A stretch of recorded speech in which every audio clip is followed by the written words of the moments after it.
Assalamualaikum warahmatullahi wabarakatuh. Perkenalkan, nama saya Fadita Rianto Saputra dengan NIM 3 digit terakhir saya 077. Saya di sini dan teman-teman mau menjelaskan mengenai program yang saya buat. Sebelum saya menjelaskan lebih dalam, perkenalkan anggota-anggota kelompok. Saya Isabella Mahendra, NIM 3 digit terakhir 067. Saya Ahmad Jarian Zidan, 3 NIM digit terakhir 065. Oke, di sini saya akan menjelaskan tentang latar belakang program yang saya buat, program yang kita buat. Program ini dibuat dalam rangka meningkatkan efisiensi transportasi antar fakultas di lingkungan kampus, khususnya di lingkungan kampus Undip sendiri. Yang sistem pemesanan tiket bus ini dirancang untuk membantu mahasiswa dalam memesan kursi secara digital, di mana program ini mempermudah proses pemesanan dan meminimalisir resiko kursi terisi penuh serta menyediakan cetak tiket otomatis. Di sini saya akan menjelaskan tujuan dari program kami, yaitu 1. Meningkatkan efisiensi transportasi, memastikan mahasiswa dan civitas akademik dapat memesan tiket dengan cepat dan tepat tanpa perlu antri. 2. Memberikan kepastian kursi, meminimalisir resiko kursi terisi penuh atau konflik pemesanan. 3. Mengotomatisasi proses pemesanan, menggantikan metode pemesanan manual dengan sistem digital yang lebih akurat. Dan yang terakhir 4. Menyediakan cetak tiket otomatis, memberikan bukti fisik atau digital berupa tiket yang membuat informasi pemesanan. Oke, kali ini saya akan menjelaskan bagian flowchart pada program kami kali ini. Kita akan mulai dari start ya. Nah, ketika program ini dimulai, langsung masuk ke bagian proses, yaitu sistem akan memanggil fungsi inisialisasi rute. Lalu, pada proses kali ini, itu akan sistem memunculkan tampilan menu utama yang berupa tampilan jadwal, pesan tiket, lihat daftar pemesan, dan keluar. Nah, lalu sistem akan meminta pengguna atau user untuk memasukkan pilihannya di bagian proses kali ini. Nah, ini di bagian input ya, di bagian inputnya untuk memasukkan pilihan. Lalu di bagian decision, user atau pengguna itu bisa memilih antara pilihan yang tersedia, yaitu pilihan 1 sampai 4. Nah, jika user memilih di luar dari pilihan itu, misalkan kayak 5 atau mungkin di bawah 1 itu 0, maka nanti proses untuk menyelesaikan ini akan kembali lagi ke tampilan menu utama. Pokoknya sampai decisionnya itu sesuai dari apa yang diminta, yaitu diantara pilihan 1 hingga 4. Nah, lanjut, jika user memilih pilihan 1, yaitu nanti prosesnya ialah dia bakal memanggil fungsi tampilan jadwal untuk nampilin rute bus. Nah, nanti dari sini masuk dia ke input berupa tampilan jadwal rute bus yang diambil dari tampilan menu utama. Lalu jika user memilih input atau masukkan panggilan fungsi pada pesan tiket, nah nanti prosesnya itu akan masuk ke bagian selanjutnya. Namun kita akan jelaskan itu bagian nanti. Kita akan langsung lompat ke pilihan yang ketiga, yaitu jika nanti user memilih pilihan 3, itu prosesnya ialah ia akan memanggil fungsi lihat daftar pemesan untuk menampilkan daftar yang telah memesan tiket. Nah, nanti input yang akan masuk itu atau outputnya nanti tampilan daftar pemesan, yang dia itu nanti masuknya itu dari tampilan menu utama. Nah, nanti kalau misalkan user memilih pilihan keempat, itu dia bakal keluar atau dia selesai. Lanjut, kita akan menjelaskan jika user memilih opsi yang kedua ya. Nah, ini flowchartnya. Jika nanti user memilih opsi kedua, itu nanti input atau outputnya itu akan masuk ke tampilan rute. Itu berarti outputnya itu tampilan rute. Nah, nanti di sini akan masuk ke bagian decision, di mana pengguna harus memilih rute antara 1 dan 2. Nah, misalkan tidak valid atau misalkan dia memilihnya enggak 1 dan 2, misalkan kayak A, B, C atau lebih dari angka tersebut, maka itu maksudnya nanti tidak valid dan dia akan kembali ke tampilan rute. Pokoknya sampai pengguna itu memilih di antara pilihan 1 dan 2 atau 2. Tapi kalau misalkan dia valid, nanti sistem akan mengarahkan pengguna untuk memilih kursi antara kursi 1 hingga 10. Misalkan dia tidak valid, maka dia akan kembali lagi ke pilihan rute antara 1 dan 2. Dia bakal mengulang terus sampai user memasukkan pilihan yang valid.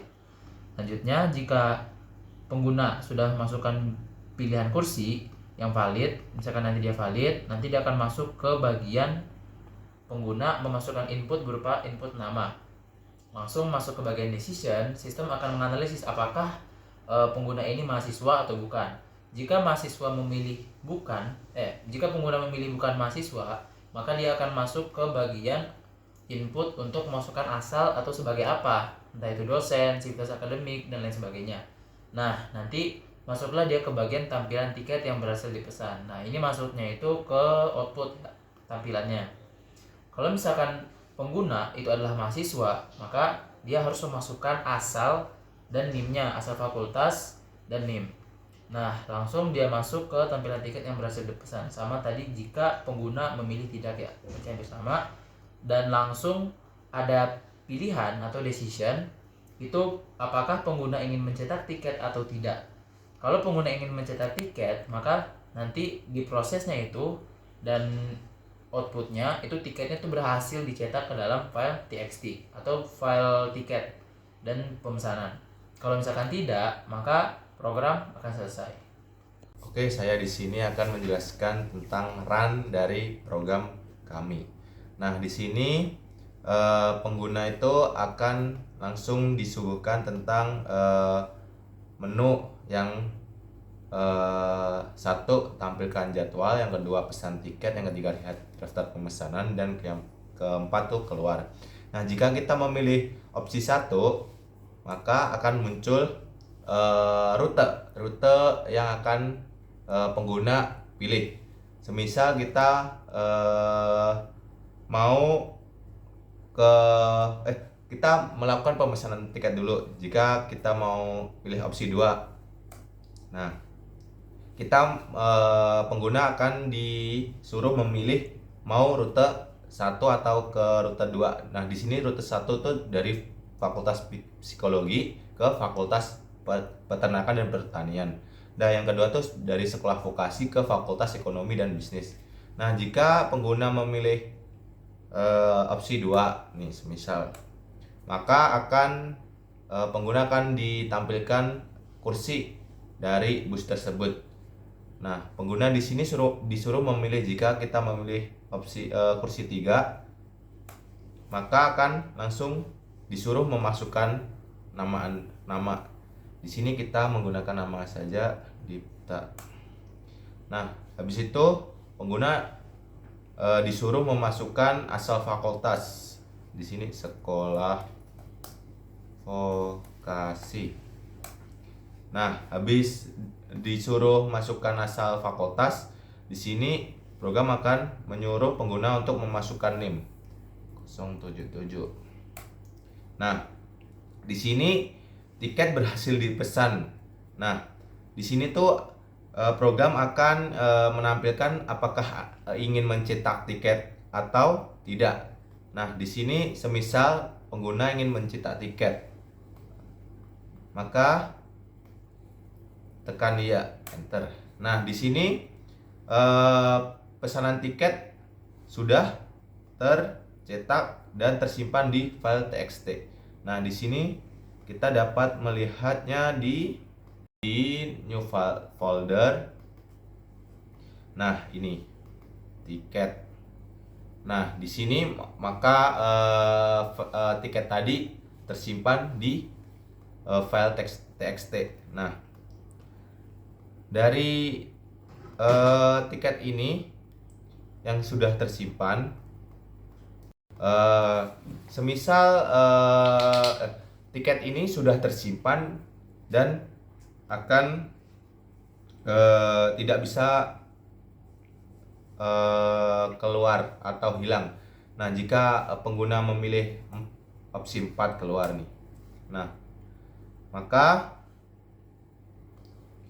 pesanan tiket tidak langsung hilang, tapi masih tersimpan di folder txt tadi.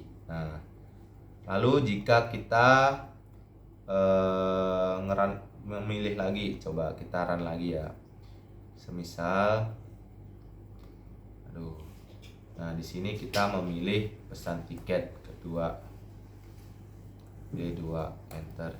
Nah, kita memilih Sekolah Vokasi jurusan 2. Nah, di sini tuh langsung pengguna kedua semisal mau pesen lagi tuh udah langsung tertulis di sini bahwa kursi 3 itu udah terisi oleh Dipta. Yang dimana kursi ini tidak bisa dipesan. Nah, jika kita tetap memesan kursi 3, maka akan muncul maka akan kembali pengguna disuruh untuk memilih lagi kursi karena kursi tersebut sudah terisi oleh Dipta. Nah, jika kita memilih kursi nomor 1, nah kita harus memasukkan NIM, semisal Zizo, terus fakultas FEB, NIM 567 semisal. Nah,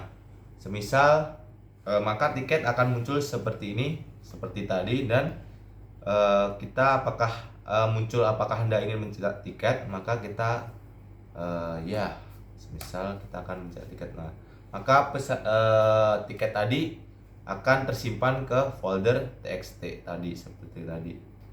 Nah, maka pemesanan tadi akan tersimpan di sini. Nah, maka pengguna tidak usah khawatir kalau datanya tidak tersimpan dengan baik. Saya akan menjelaskan library yang kami gunakan pada program kami. Pertama, includes stdio.h, yaitu mengakses fungsi input atau output seperti printf, scanf, fscanf, dan fprintf. Kemudian include stdlibh, menggunakan fungsi tambahan seperti malloc, free, dan exit. Kemudian include string.h, yaitu berfungsi memanipulasi string seperti strcpy, strln, dan strspn. Kemudian yang kami gunakan selanjutnya define, fungsinya untuk menentukan jumlah maksimal kursi per rute, yaitu 10 ini. Dan kemudian menentukan jumlah maksimal rute yang dapat dikelola, yaitu 5.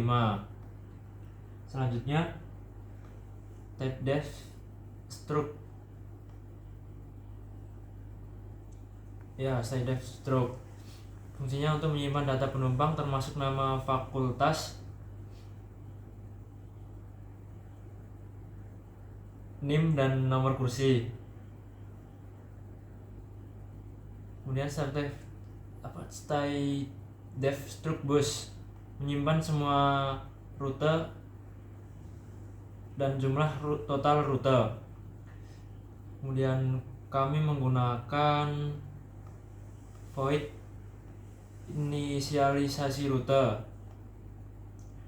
fungsinya mengatur data awal rute, nama waktu keberangkatan, dan mengosongkan kursi. Kemudian kami menggunakan void simpan data yang berfungsi menyimpan data pemesanan tiket. Ini menyimpan pemesanan tiket ke file eksternal pemesanan txt. Selanjutnya kami menggunakan void muat data, yang berfungsi membaca data pemesanan tiket ke file pemesanan data file pemesanan txt ke dalam struktur bus.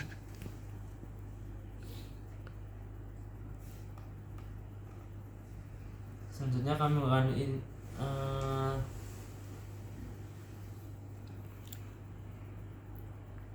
kami menggunakan void tampilkan jadwal, berfungsi menampilkan daftar rute dan waktu keberangkatan ke layar. Kemudian void tampilkan kursi yang berfungsi menampilkan status kursi tersedia atau sudah terisi untuk rute tertentu. Terus void print ticket, fungsinya untuk mencetak tiket penumpang ke file ticket.txt. Kemudian void lihat daftar pesanan,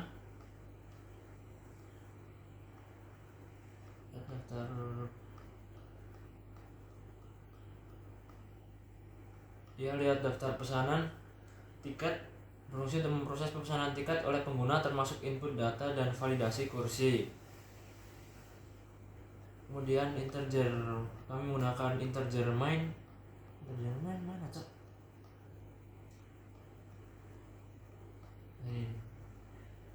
Integer main yang berfungsi utama yang mengatur jalannya program dan memanggil fungsi lainnya. Nah, seperti ini.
Baik, sekian presentasi hasil program kami. Bila ada salah kata maupun perilaku, kami mohon maaf. Wassalamualaikum warahmatullahi wabarakatuh.